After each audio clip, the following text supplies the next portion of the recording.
Somebody should please help me call Kem. Can somebody help me call Kem? Kemi Oluloyo. I need her here.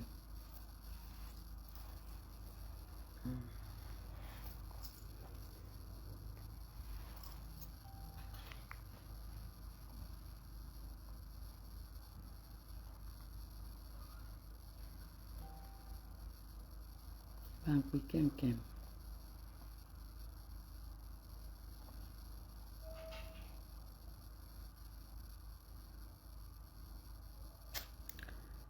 Networking.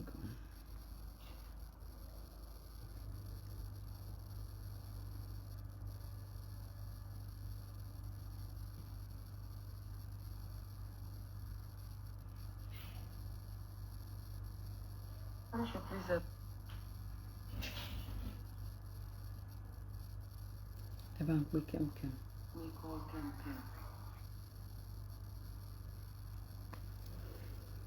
Hello, my beautiful people. How are you? It's been a minute. But I need to talk to Kem. I need to talk to her.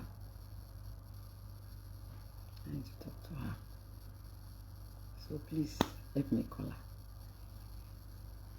This video is specially for Kemi Oluloyo. This video is for you. This video is designed for you. But before I go on, I want to say hello to every single one that is here today. And to say thank you once again to every single one of you who are constantly, supported, prayed, wished me well, for my daughter's wedding. Thank you so much. It's been a minute, but this video is very necessary for Kem. So, without wasting too much time, my network here is not really that strong, so I don't know if you guys are seeing me very well, but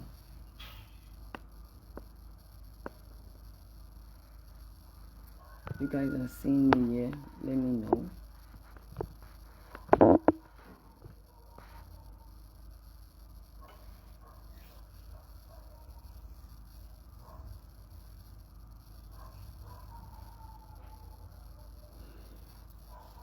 Bá mi check ṣé òun rí mi. Bá mi wò ná.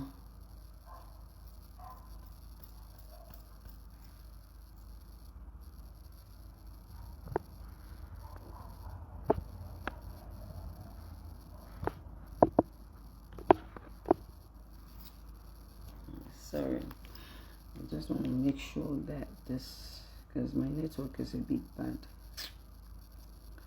You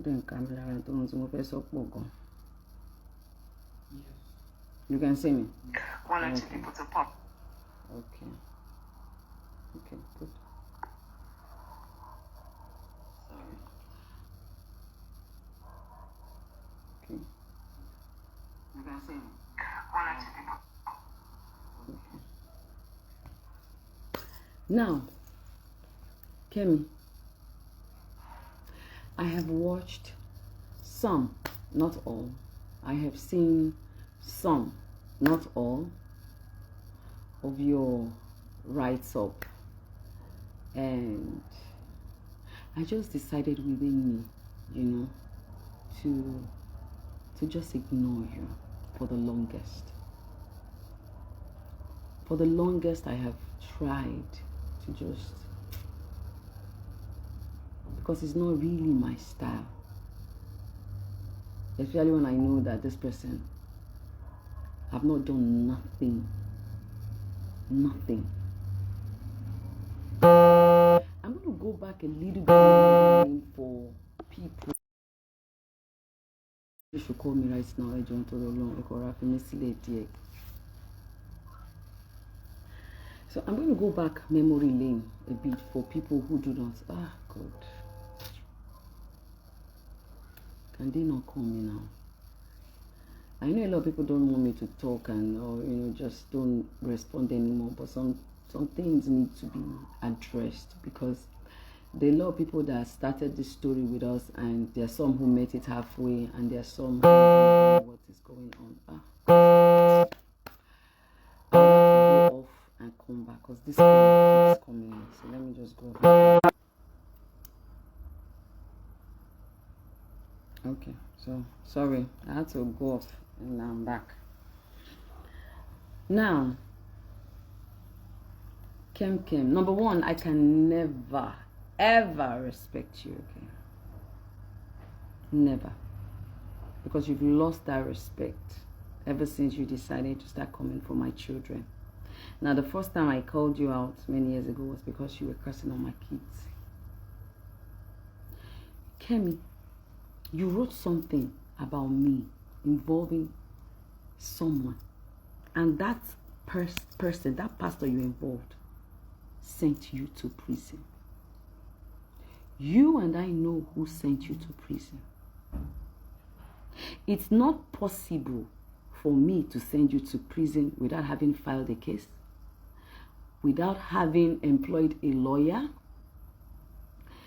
My lawyer never was there. I was never there. I don't know the courts they took you to. I don't know what happened. If you defame someone and they call upon that person that was defamed to say, this person defamed you, write your statements. The police are not going to ask you to say it. They're not going to ask you to say it word for word. You need to pencil it down, right? And then you say, oh yes, this was said about me and I don't know anything about it. That is not sending you to prison. Stop manipulating people. The said man of God sent you to prison. And you came out publicly to apologize to him on his pulpit. You said someone sent you a fake letter through my phone. I don't know how sickening that can get. And not for once did you even do your investigation right to find out what this person has said. Having to revisit this story over again is just sickening.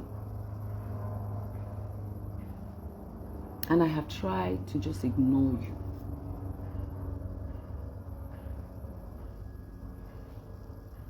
You said I called on your children. That's why you're coming for my daughter. But have you forgotten that you came out publicly to say I was arrested? And people started sending me messages. And I was on location. I was filming one of my productions for YouTube. And I did a letter for your children to take care of you. Because that is what you need. You need care. You live a very pathetic life. Your story is pathetic. And one of the problems, because I have tried to study you, one of the problems is that you lacked love. You were never, you cannot give what you do not have. You don't have love. So how can you give love? How can you give what you don't have? And that's why you pick on people and you call it journalism without proof. You think that you can just sit down and say things and people will just believe you're saying without you having evidence and proof of what you are saying. Then you come up with the idea is, oh, I'm going to release the evidence so time. I'm going to release the video some time. And then at the end of the day, there's nothing for you to release. We know your story. Or the worst thing, you just come out and say, your sources said, your reliable sources said, your investigating, this is a so time, date, you just come and speak badabash. You come out and speak badabash. It was Toyin Lawani that made me forgive you the first time. Because you called and you apologized to me through Toyin. and they begged me, Tony begged me, because she styled you that year to come for your birthday, which I did come. Brought you a gift.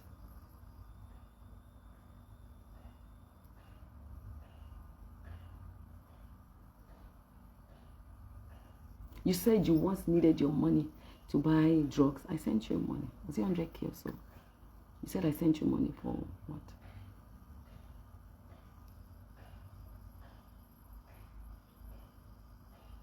You are nothing but a pathetic loser. You have failed on all levels. I'm here to talk to you, Tony. Sorry, I said Tony. Kem. I'm here to talk to you. You are a failure.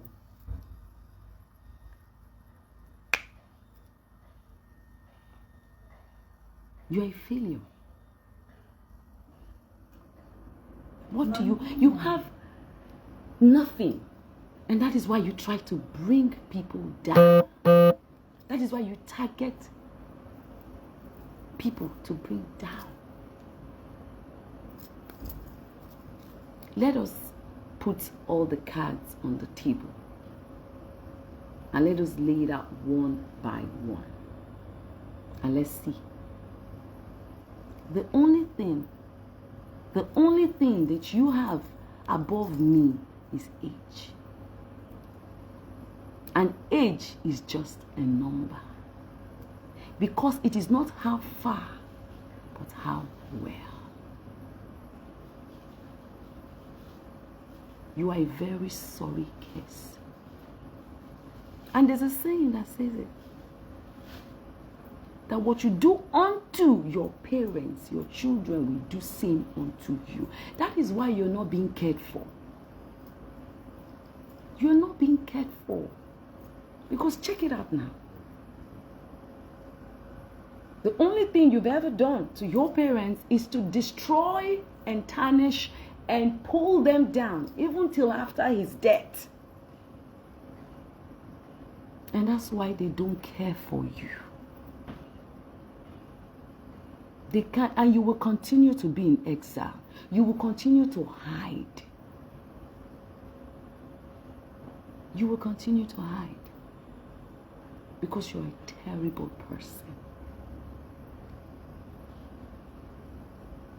You don't have a life. I don't care how worse you try to paint me. I don't care how worse you think my life is. My life is far better than yours. My story is far better than yours. You can. Because let's lay the cards on the table.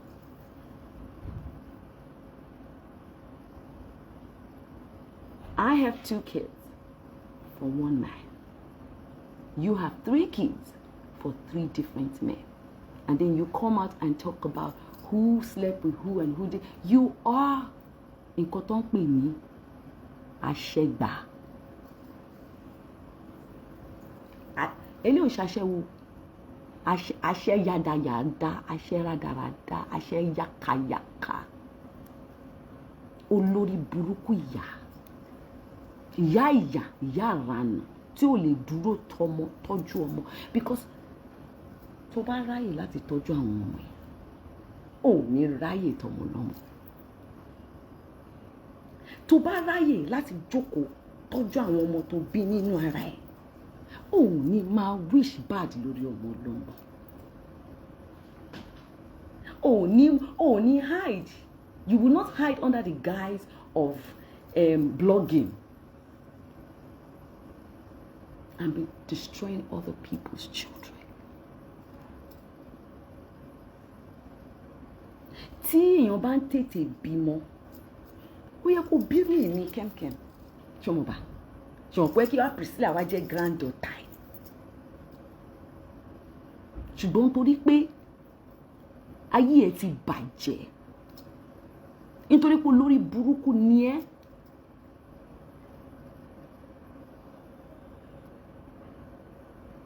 Wàá jókòó. Ẹni tó kọ́ ẹ́ kò kí ṣe ọmọ wàá máa kọ̀ọ̀kan nípa ẹ̀. Àló máa sá kiri ọjọ́ ayé ẹ̀ níṣẹ́. Ó máa sá pamọ́ ni. Torí wọ́n bí kan ní kan èrè.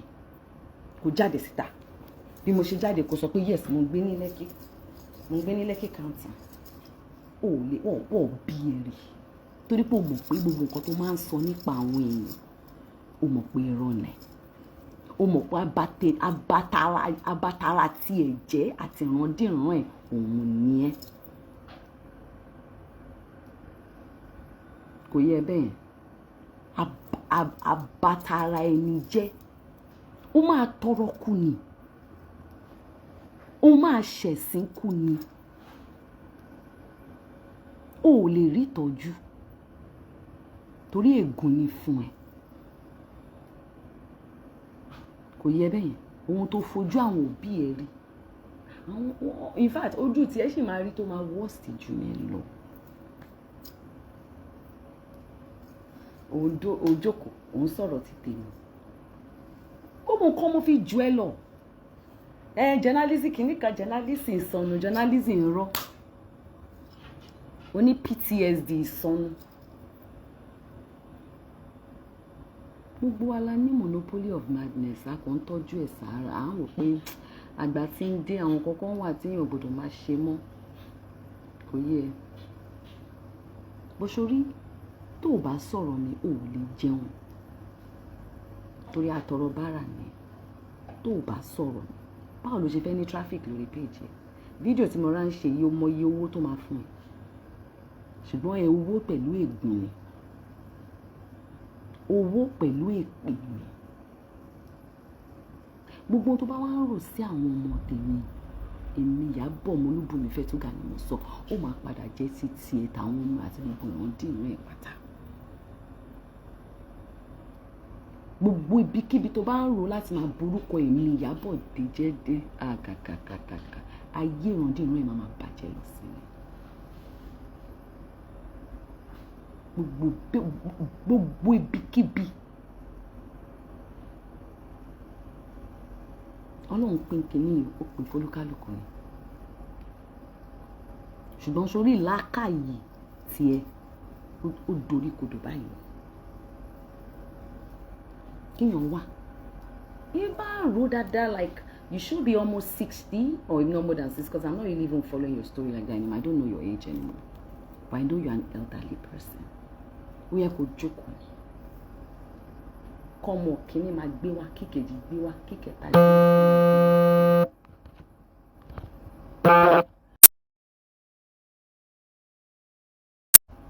ó ṣe ní máa ro burúkú sí ọmọ làkejì nígbà tẹ́ pé rere ọkàn ẹ rí ó rẹ́ni nífẹ̀ẹ́ ẹ wò ẹ ṣépè fún un ó rẹ́ni because tó bá rẹ́ni nífẹ̀ẹ́ yìí wà á ti yógun jà tó bá rẹ́ni nífẹ̀ẹ́ yìí ò ní máa ṣe gbogbo bó ṣe ń ṣe tó ń ṣe bí òtẹ̀ ṣe kó ń ṣe bí àgbàyà tó ń wùwà àgbàyà torí àgbàyà yẹn àgbàyà òfò àgbàyà rádaràda wà á tọ́jú ọdún yìí tó ti ń bá bọ̀ mo kọ́kọ́ yí orúkọ ẹ̀ láti àǹtí Kẹ́mi mo fi sí kẹ́mkẹ́m ó pé mo ti wá yọ àǹtí yẹn kúrò mo ti ń pè é kẹ́mkẹ́m sórí pé ó ti ń tẹ́ tó bá yà wá máa jẹ́ kẹ́m ṣùgbọ́n kí mo ṣe ń pè é kẹ́mkẹ́m mo ti yọ àǹtí yẹn kúrò tó bá yà máa yọ kẹ́m kan kúrò á wá di kẹ́m tó bá yà wá di torí olórí burúkú ni ẹ́ olórí burúkú ni ẹ́. Ó fa àwọn ọmọ sírí àwọn ọmọ tiẹ̀ ó fi wọ́n lẹ̀ síbi tó wà ó dẹ̀ ń wá bó ṣe fẹ́ ba ayé àwọn ọmọ ọlọ́mọ jẹ́ ó wá rò pé ayé àwọn ọmọ tí àti ìwọ fúnra rẹ̀ máa dà kó lè dà sọ́tọ̀rọ̀ kó lè dà bí wọn bá ti wá burúkú fún ọmọlàkejì burúkú yẹn á máa padà máa jẹ́ tiẹ̀. mo wá fẹ́ ṣépè kan tó bá jẹ́ pé ní ìtòótọ́ èmi Ìyábọ̀ Olúbùnmi Fẹ́túgà mo mọ̀ nípa bí ìwọ Kẹ́mi Olúlọ̀yọ̀ olórí burúkú yìí ṣe lọ sẹ́wọ̀n gbogbo èpè tó bá ṣẹ́ fún èmi àtàwọn ọmọ mi àti táwọn àwọn ẹlẹ́gbẹ́ ẹ̀ bá ṣe àárọ̀ lé mi lórí tọmọtọmọ. Ṣùgbọ́n tí kò bá rí bẹ́ẹ̀, tó bá jẹ́ pé bó ṣe lọ sẹ́wọ̀n yẹn kò ń ṣọwọ́ mi, sórí gbogbo èpè pátá tí ìwà àtàwọn tí ẹ bá ń ṣe fáwọn ọmọ mi, ó máa dà lé ẹ lórí mi. Kò yẹ bẹ́ẹ̀ yẹn, ó máa dà lé ẹ lórí mi. Ó máa dà lé ẹ lórí mi. Tó bá jẹ́ pé èmi Ìyábọ̀ yìí, èmi Ìyábọ̀ Olúbùnmi Fẹ́túgà, tó bá jẹ́ pé èmi Ìyábọ̀ ni Gistlover, gbogbo èpè pátápátá tẹ́ bá ń ṣe lé mi àtàwọn ọmọ mi, ó máa rọ̀ mọ́ mi lórí, mọ́ ìrandíran mi, máa ọmọ mi. Ṣùgbọ́n tí kò bá rí bẹ́ẹ̀, gbogbo èpè tẹ́ bá ti ń ṣe báyìí, ó máa jẹ́ tiyín ni. Ìdààmú, ó máa jẹ́ tiyín. Ìbànújẹ́, ó máa jẹ́ tiyín. Ẹ̀sín ayé, ó máa jẹ́ tiyín. Àdàbí tó bá jẹ́ pé gbogbo nǹkan tẹ́ ń sọ pátá nípa mi tó bá jẹ́ òótọ́ rẹ̀.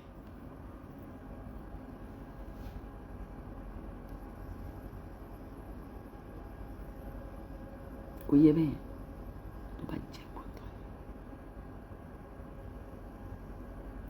Ìtọ́jú tèmi fún ìyá mi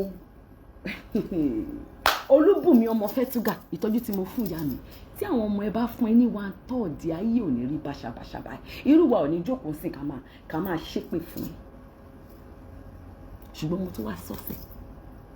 Mo tún wá sọ pé èmi Ìyábọ̀ sẹ́ ọmọ Olúbùnmi Fẹ́túgà, ọmọ Adékúnlé Ògúnrò, tó bá jẹ́ pé mo gbé ọwọ́ sókè nà ìyá mi rí, àbí mi ìtọ́jú ìyá mi nígbà tí ìyá mi wà láyé títí dìgbà tó fi lọ, gbogbo èpè pátá tí ìkọ̀kan nu yín bá ṣẹ́ fún mi sẹ́ẹ̀, mo ló máa jẹ́ ti tèmi àti ìrandíran. Bọ̀ tó bá jẹ́ pé mo tọ́jú ìyá mi,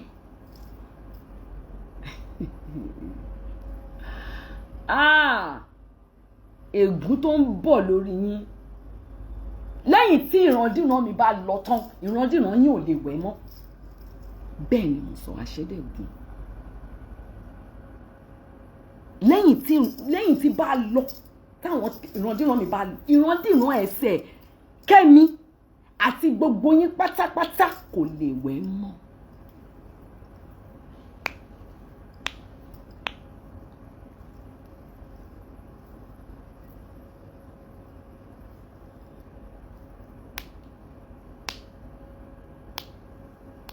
Gbogbo èpè pátápátá, gbogbo nǹkan pátápátá tẹ́ bá ń ṣe, ẹ máa fi orúkọ mi, ẹ máa fi máa ní tráfíìkì. You're going to use my name and have traffic. You will pull that traffic. You will pull that crowd. But trust me, èpè, ẹ̀sín, ègún, ó máa jẹ́ tí ní gbogbo ọ̀nà lọ́jọ́kọjọ́.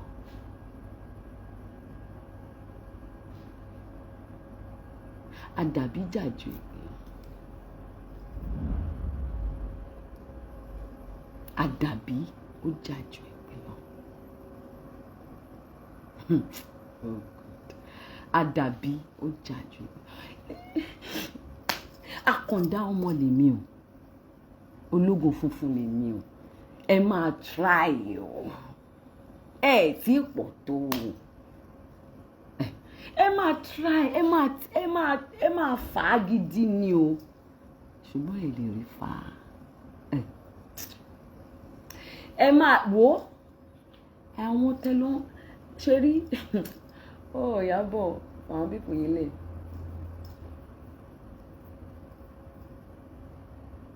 Kẹ́mi, ọmọdé ni ẹ wà láì níbi táwa wà.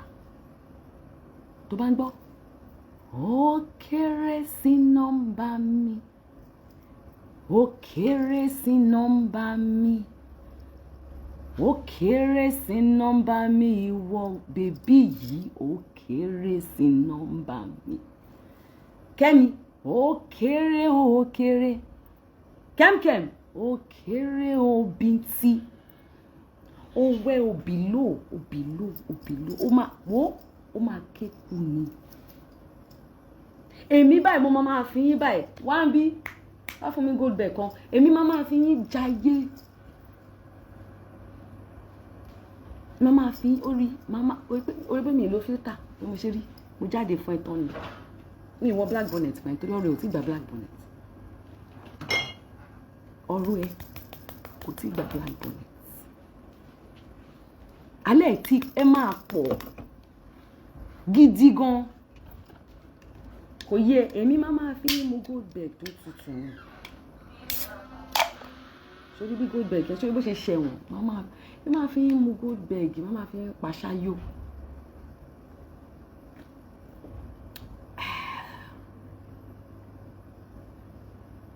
A máa fi yẹn pàṣáyò ní tó fi kàn sí.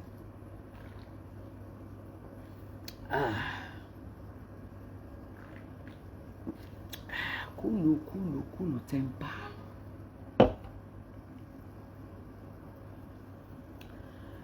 Sórí mo ṣe ra wà yìí Kẹ́mi ní ọjọ́ tí bá tún jáde fún ẹ máa yẹ yàkàyàkà máa ṣe ẹ ṣàbàṣàbà ọmọ kò kí n pẹ́ ké òun pẹ́ ké ò dẹ̀ pẹ́ tọrọ owó nǹkan méjì yẹn òun pẹ́ ṣe lọ́jọ́ tí èmi yà bọ̀ ọmọ kí n máa ń dárúkọ ìyá mi fún yín kéwéké lè bá mọ̀ pé mi ràn ìyá yín iṣẹ́ kò yẹ yín ó tún máa mú gíláàsì wá wọ́gùn sọmọ rẹ̀ ó ṣe é tó ṣe rí wọ́n tún fún mi gíláàsì wọ́n ní ìfi sínú gíláàsì kẹ́lẹ́ bá rí orí báyìí ọmọ àìlè lọ́mọ yìí ó ṣe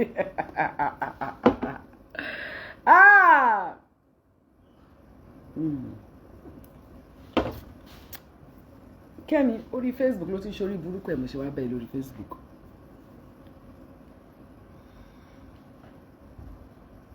ọjọ́ tí eléyìí mo kọ̀ wá já ẹ létí díẹ̀ ni àìpé mo rán sọ̀rọ̀ mi ì tí ì dé mo ń bọ̀ lọ́nà ni torí tọmọ mi tó fi sẹ́nu yẹn mi ò tí ì dé èmi mọ̀ pé o mọ̀ nǹkan tó ń ṣe o mọ̀ pé kọ́sẹ́ ẹ mọ̀ pé tẹ bá ń wá fún mi ẹ kéré kò yí ẹ sìtìn ẹbí ń tí ẹbí ló tó ẹ lè ṣe máa ń fi tọmọ mi sí wà á rí pé kejì ẹyẹ ó máa ń fún ọmọ mi lórúkọ ni ó máa ń fún wa lórúkọ kò lè jáde síta kó dárúkọ wa àìpé torí ẹ̀yẹn ọ̀rọ̀ wa yẹn dẹ̀ ìyẹn wà ń kọ́ tìǹtì àjọ ń pò ń kọ́ tì mí gbogbo ẹnu tó máa wá ń dán lórí social media bó bá dé court nǹkan mi ló ń sọ ọ̀rọ̀ wa ti wà ń court ẹ jẹ́ ìfìyẹn lẹ̀ síbẹ̀ tó dà pé next court case náà ṣé ọ̀ndí 18 kan ni bọ̀ sórí ìwọ àló máa sápamọ́ kù níṣẹ́ ò ní lè báwo ló yẹ fẹ́ jáde síta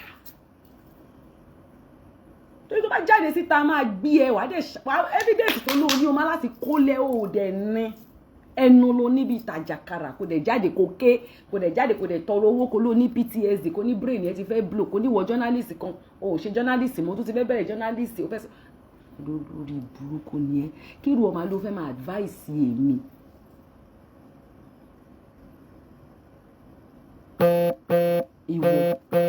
ìwọ tó tọ́jú ọmọ tó tọ́jú ara tó tọ́jú ẹbí tó tọ́jú bàbá tó tọ́jú ìyá ìwọ fẹ́ máa advice mi ṣé wọ́n gbá lórí ẹ̀ ni Kẹ́mi ṣó lórí burúkú ni ẹ̀ ṣọ́tẹ̀ wèrè mọ́ bà fún ẹ ni èmi ò máa abẹ́rò pé torí ọmọ mi ti lọ́lé ọkọ máa wá di ọmọ gbogbo size ló wà kò yí ẹ tó bá ń gbọ́ ọ̀gbàgbàgbà mo gbàgbàgbà ọ̀gbàgbàgbà tó bá dẹ̀ gbọ́ pé pọ̀ṣíánò ọmọ tún pọ̀ṣíánò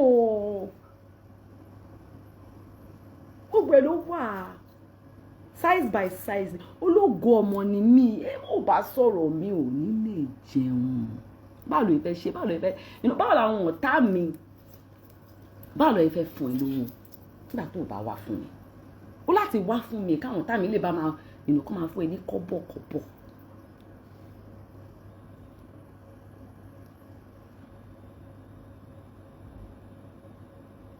ṣùgbọ́n olórí burúkú ni ẹ. Olórí burúkú àfi bá tó tì mí tó jẹ́ kí n yọ àǹtí yẹn kúrò ní lábẹ́ kẹ́mkẹ́m.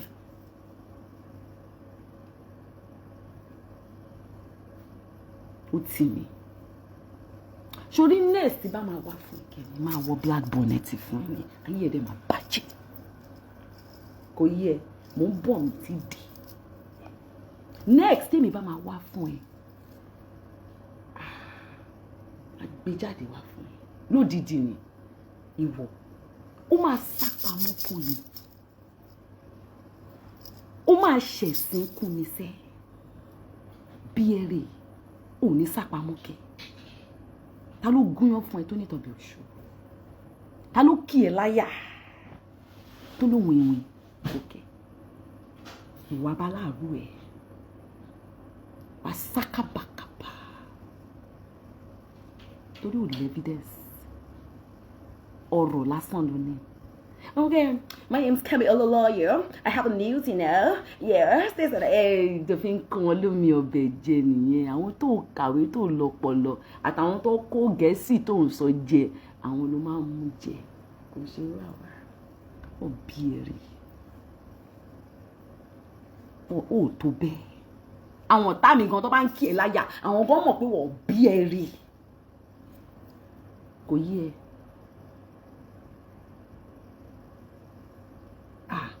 Oh, understand what I'm saying.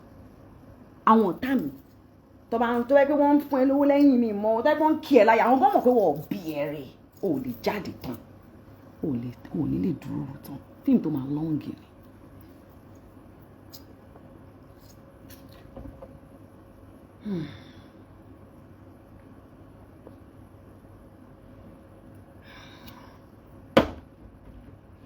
Kẹ́mi.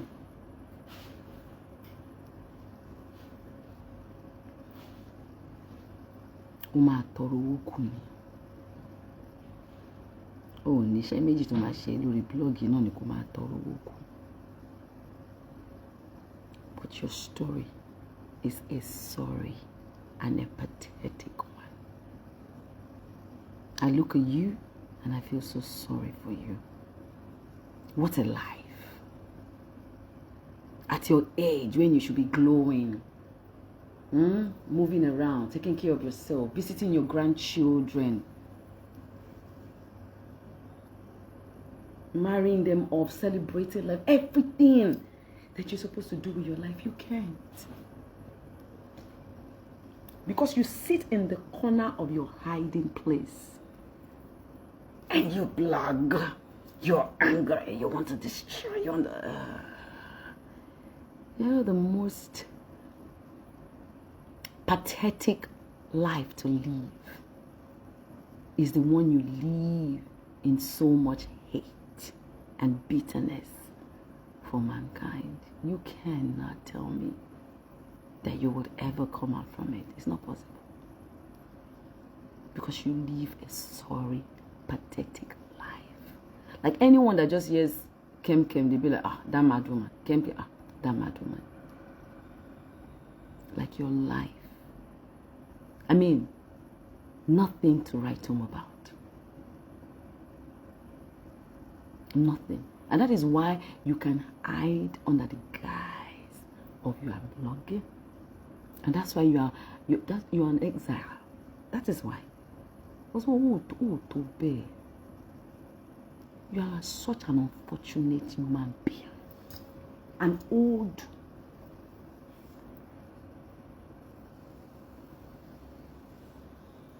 ló fẹ́ máa wá fáwọn ọmọ tèmi ikú gbóná ló máa pa ẹ́ bẹ́ẹ̀ ni mo sọ àwọn ọmọ tèmi tó fẹ́ máa wá fún yẹn ayé ẹ̀ máa bàjẹ́ wà wá láì ayé ẹ̀ máa bàjẹ́ ayé ẹ̀ máa ń jìgìjìgì bẹ́ẹ̀ ni mo sọ fún ẹ ọ̀tá mi kò ní yà fọ́kọ́ mo ní akó yọyọ ló máa lẹ́sẹ̀ àwa máa rìn báyìí táwọn mọ̀ pé ẹsẹ̀ ẹ̀ dàbí kélẹ̀gì báyìí mọ̀ pé ṣé kélẹ̀gì kọ́ lẹ́sẹ̀ bẹ́sẹ̀ ṣe rí yẹn o ò ní lè dúró straight ni ọ̀rọ̀ kí tẹ́lẹ̀ ọkọ̀ rọra manage ẹsẹ̀ tẹ́lẹ̀ o ò ní lè manage ẹ̀ mọ́ ìwé báwo. Oh God. Kẹ́mi àbí kẹ́mkẹ́m tí bá padà wá fún ẹ tí n bá yọ kẹ́m kúrò ní orúkọ ẹ kí n fi kẹ́m lẹ̀ wàá máa gbọ́ kẹ́m ayé máa bàjẹ́. Hello, ẹ káàárọ̀, ẹ káàsán, ẹ káalẹ́ o, according to the time tí mo bá bá yín. Èmi ọmọ yín náà ni olólùfẹ́ yín Lady K Ìfẹ́ Olúwa show. The baby of Yorùbá nation. Mo tún gbé àrà mìíràn dé o, eléyìí tún lẹ́tìkẹ́, ó lágbára yéye. Ẹ̀yin ọmọ Yorùbá tàtà yìí dà ẹ bọ́ síbí. Àwa ìran ọmọ aládé dà, ẹ jẹ́ ká come closer.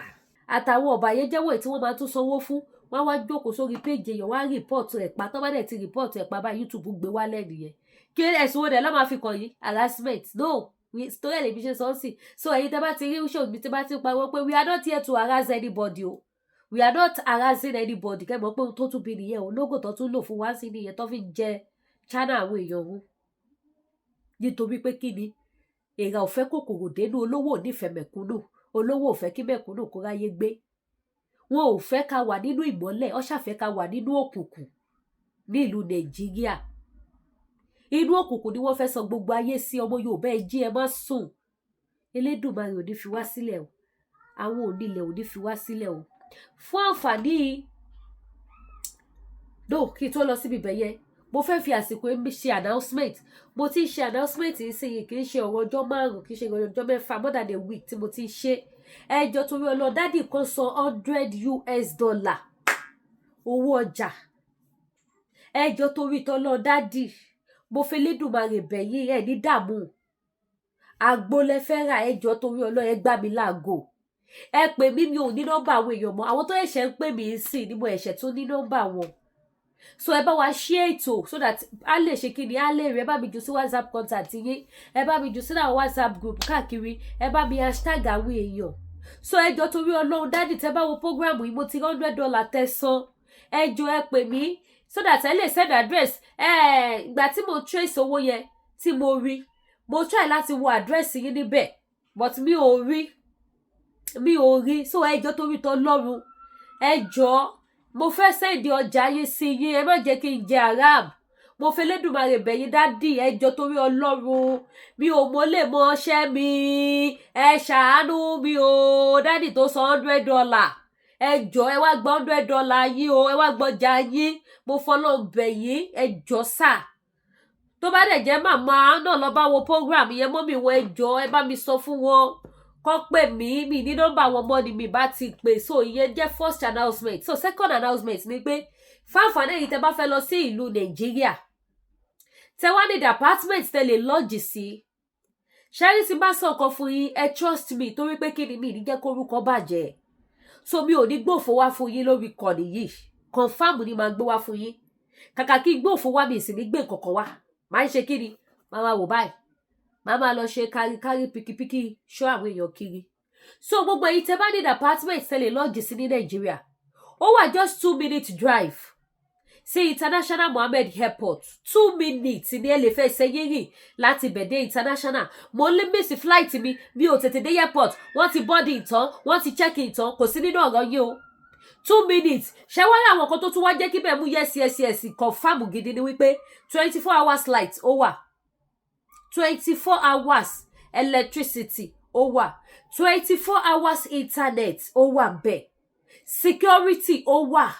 Kitchen wà, everything wà. Ní kí ló ti pè? Apartment tọ̀dọ̀ títí yín, kitchen yín wà bẹ́ẹ̀, everything wà bẹ́ẹ̀. 2 bedroom wà bẹ́ẹ̀, 3 bedroom wà bẹ́ẹ̀. A room wà bẹ́ẹ̀, a room self wà bẹ́ẹ̀, a room then sitting room and kitchen and toilet ó wà. Èyí tẹ́ bá fẹ́ ni very nice and lovely place. Ibẹ̀ wà pa gidi tó mú yes tó fine. 2 minutes drive sí International Mohammed Airport. Tí ẹ bá wà ńbẹ̀ bí pé wà lábúròdù padà ni. Ẹ lè wà ńbẹ̀ kẹ́ fi parí project tẹ́ bá fẹ́ lọ ṣe Nàìjíríà. Ẹ lè wà ńbẹ̀ kẹ́ fi parí holiday yín. Ẹ lè wà ńbẹ̀ kẹ́ fi parí gbogbo party tẹ́ bá lọ ṣe. Ẹ lè wà ńbẹ̀ kẹ́ feel at home bó bá ṣe wù yín. No noise, no ariwo, no ìjà. kò sí pé mọ́tò pariwo sí létí, kò sí pé wọ́n jà ládùúgbò yẹn, kò sí pé àdúgbò yẹn rough. No, very cool and calm area. So just 2 minutes drive ni sí International Mohammed Airport. So gbe ite bá ní interest sí WhatsApp number tí mo lò ní sí òun lẹ wò lójú screen yìí. Ara iṣẹ́ ibi tí wọ́n ṣe òun náà ni wọ́n lọ fi report WhatsApp number tí mo ti lò láti 2021 tó fi block SIM yẹn. Àwọn WhatsApp bá díẹ̀ pé àwọn ò fẹ́ rí number yẹn mọ́ ní WhatsApp. Wọ́n bá díẹ̀ láìsí kókó ẹ̀ṣẹ̀ kan báyìí tí mo ṣẹ̀. Mi ò rí rẹ́rìn láyé mi SIM àti 2021. Ó jẹ́ kí n lose so many contacts. Even ó jẹ́ kí business mi gan kó ṣe kí ni ó affect business mi ní parọ́ fún yín. Ó affect iṣẹ́ mi.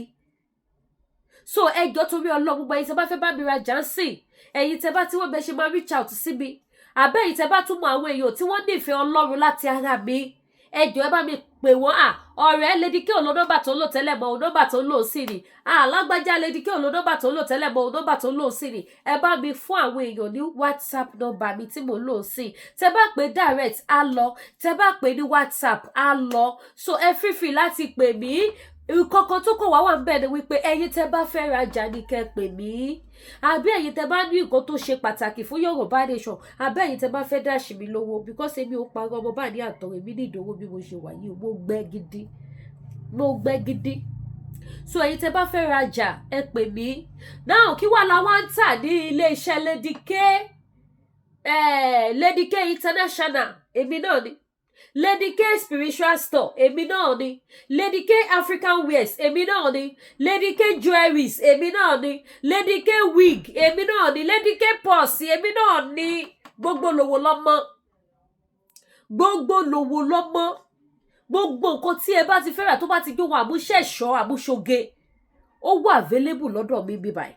Àwọn fine wig mo dẹ̀ dúpẹ́ lọ́wọ́ gbogbo ẹ̀yin tẹ́ bá mi rajà tẹ́ dẹ̀ ń ṣàdúrà fún mi. Mo dẹ̀ tún wá fàsìkò sọ pé mi go ní disappoint gbogbo yín. Àwọn tó dá tẹ́ ẹ bá mi rà tí inú yín dùn yẹn náà ní ìmọ̀ gbé wá. Ìdí bá wọn gbé gbàrọ̀ gùdù wá. So ẹ̀yin tẹ́ bá ti patronize mi wá patronize mi. Mo láwọn wig àwọn braid wà. Àwọn kí ló ti pè pick and drop ó wà. Àwọn lace wig ó wà. Àwọn oní coils ó wà. Àwọn ball straight ó wà. Àti bẹ́ẹ̀ bẹ́ẹ̀ lọ. Àti braid àti Ghana weaving. Mo ní wọ́n bí báyìí lóríṣiríṣi. Èyí tẹ́ bá ti fẹ́ ni ẹ pè mí. À ń jọ ṣe fídíò kan máa display ọjà fún yín. Ẹ ra ìtẹ́ bá fẹ́. Lẹ́yìn yẹn jewelries wà. Àwọn yẹn ring everything ó wà available bí báyìí. Bákan náà ni purse. Bákan náà ni aṣọ ready to wear. Tàwọn dádì náà wà. Èyí tẹ́ bá ti fẹ́. Gbogbo ẹ̀ ló wà available bí báyìí. Ẹ má fojú wo lójú kámẹ́rà pé aṣọ tó wà wá bẹ́ẹ̀ yóò ṣe lọ títí bẹ́ẹ̀ bá pè mí fídíò kò ẹ mọ̀ pé nǹkan kì í ṣẹ̀ṣẹ̀ ràgó. Mo dẹ̀ ní aṣọ ní grade by grade. Aṣọ mi bẹ̀rẹ̀ láti $20 wọ $150. Mo mọ̀ pé tó bá yà wá náà máa bẹ̀rẹ̀ sí ní lóní $500. Ìgbà tá a máa bẹ̀rẹ̀ wo èlò la fi bẹ̀rẹ̀ $30 to $50 la fi bẹ̀rẹ̀. Ṣùgbọ́n ní ìsìn àti láṣọ $150. A ló ní $20. Ó ní $30 gbà yẹn ló padà di $20 ń sìn kẹ́lẹ̀ wo bá ṣe já wálẹ̀ sí. Ó ní $50 gbà yẹn ló di $30 nísìn. Ṣé rí pé mo gé gbogbo ẹ̀ wálẹ̀? Kó lọ́lẹ̀ kó dowó. Kó wo pé ni àlùbáríkà lójú iṣẹ́ kan lówó. Àlùbáríkà ni. So èyí tẹ́ bá ti fẹ́ kẹ́ ṣe kí ni kẹ́ gbá mi láago. Kẹ́ wá wò síra wọn pé ohun tó lè mú aṣọ $50 di $30 tó ní $150 dẹ́wà grade by grade ní tòótọ́. So gbogbo ẹ̀ ló wà bí báyìí tẹ́ bá ti fẹ́ ni ìbàjẹ́ lace ìbàjẹ́ ankara ìbàjẹ́ aṣọòkè ìbàjẹ́ damask anyone tẹ́ bá ti fẹ́ ìbàdẹ̀ jẹ́ àwọn àdìrẹ lóríṣiríṣi lọ́lọ́kọ̀ òjọ̀kan gbogbo ẹ̀ ló wà bí báyìí ká wá padà sórí spiritual items. Kí ló bà ẹ́ lẹ́rù kó wí ẹ̀rù kò sínú ọkàn mi torí Jehovah bẹ láyé. Ẹ̀rù kò sínú ọkàn mi oṣó ló bà ọ́ lẹ́rù kó wí. Yes, fáfáà lẹ́yìn tẹ́ bá ní àwọn spiritual items tẹ́lẹ̀ lò ẹ ké sí mi. Actually mi ò kí like àti máa expose gbogbo nǹkan tí a ní spiritual items lórí social media but tẹ́ bá pè mí ẹ mọ̀ wípé Kristi lọ́ba. Mo dẹ̀ dúpẹ́ lọ́wọ́ gbogbo ẹ̀yin tẹ́ patronize mi tẹ́ tún introduce àwọn èèyàn sí mi. Àwọn ìyá alálùbáríkà kan wà ní UK yẹn wọ́n tún fún mi customer ẹ lọ ra spiritual items lọ́dọ̀ Lady K. Mi ò ní wá gbogbo yín tì àtàlájà mi náà àwọn tẹ̀jọ́ mi lójọ́ kan introduce mi sáwọn èèyàn ní bóyá Lady K tajà fọ́mọ mi Lady K alájà yìí kò ní pa yín fún mi ò ní wá yín tí ẹgbẹ́ pè mí ní nọ́mbà yín mọ́ lọ́wọ́ gbogbo yín mo ti lose nọ́mbà yín báyìí sìn. So gbogbo yín tẹ́ bá nídìí àwọn spiritual items ẹni bá débẹ̀ ló lè sọ tẹ́ bá lò lẹ máa mọ̀ wípé yes Kristi lọ́ba Jésù ti lè di kéèpé kò dá wá o kò dẹ̀ dojú tì wá ó gbọ́ àdúrà Jésù ṣe kí ni ó wòsàn ó já ìdè ó tú ìdè ó lànà níbi táyé ti sọ wípé kò sí ọ̀nà mọ́ Jésù lọ́ba so gbogbo ẹ̀yin tẹ́ bá nílò àwọn nǹkan tẹ́ lè lò ṣé nǹkan ìyọnu ayé ni ṣé nǹkan ẹ̀bẹ̀ àwọn àgbà ni ṣé nǹkan arọ́bí ni ṣé nǹkan ewu ègúnwẹ̀ èpè ni àbí nǹkan aṣínà ọlà aṣínà àánú lóríṣiríṣi ló wà nǹkan àánú wà lóríṣiríṣi àwọn nǹkan àánú olóore kíákíá orí òjijì ó wà àwọn nǹkan àrìnàkóre tí bá ṣe ń lọ tí mò ń bọ̀ báyìí kí n máa pàdé olóore ní gbogbo ọ̀nà mi kọ́ dẹ̀ máa ṣàánú fún mi kọ́ máa ràn mí lọ́wọ́ ó wà tó bá dẹ̀ jẹ́ pé àwọn nǹkan ẹ̀yọ́nú ọlà náà ni káyé máa yọ́nú sí mi báyìí kọ́ dẹ̀ máa ṣe mí lóore gbogbo àwọn nǹkan àwọn nǹkan spiritual lóríṣiríṣi òun ló wà àdúrà gbogbo àmọ́ àgbàlagbára ọlọ́wọ́ àdíṣàṣetì bákan náà aláwọn ló fi dà lóríṣiríṣi bákan náà dẹ̀ ní àwọn ọ́ìlì náà wà gbogbo ọ́ìlì wa ń bè báyìí kì í ṣe ọ́ìlì lásán àwọn ọ́ìlì tó ní ìtumọ̀ ni ọ́ìlì ṣẹ́gun wà ọ́ìlì àánú wà ọ́ìlì back to sender wà ọ́ìlì arọ́bí wà bákan náà dẹ̀ láláwọn nǹkan ọ̀fà nǹkan ọ̀fà ṣe kí ni ó wà available lọ́dọ̀ Lady K Ìfẹ́ Olúwa show àti bẹ́ẹ̀ bẹ́ẹ̀ lọ lóríṣiríṣi ìtẹ́ bá ti fẹ́ ni so gbogbo ẹ̀yin dáàdì ẹ̀yin mọ́mì ẹ má wọra yín níwọ̀n ẹ dira o kò ṣe dúró wò ilé ayé yìí ilé ayé kún fún oríṣiríṣi k'Ẹlẹ́dùmarè kó ṣe àánú fún wa ni kó má jẹ́ ká bá ayé lọ so ojú òní tí wàdúrà gbogbo wa gbà ẹ má gbàgbé láti bá mi share ètò ẹ dẹ̀ má gbàgbé láti subscribe sí YouTube channel mi Lady K Ìfẹ́ Olúwa show the baby of Yoruba nation. We are not here to harass anybody. We are not here to abuse anybody, and we are not here to insult anybody. We are not here to make any violence. We are just here to learn. We are here to learn. We are here to create awareness. That is all. That is all we are doing on this platform here. And God bless you as you are watching me, as you are sharing this show, as you are learning from me. Almighty God will reward every one of us in the mighty name of Jesus. Amen. Ẹ ṣé gan mo dúpẹ́. Ire o.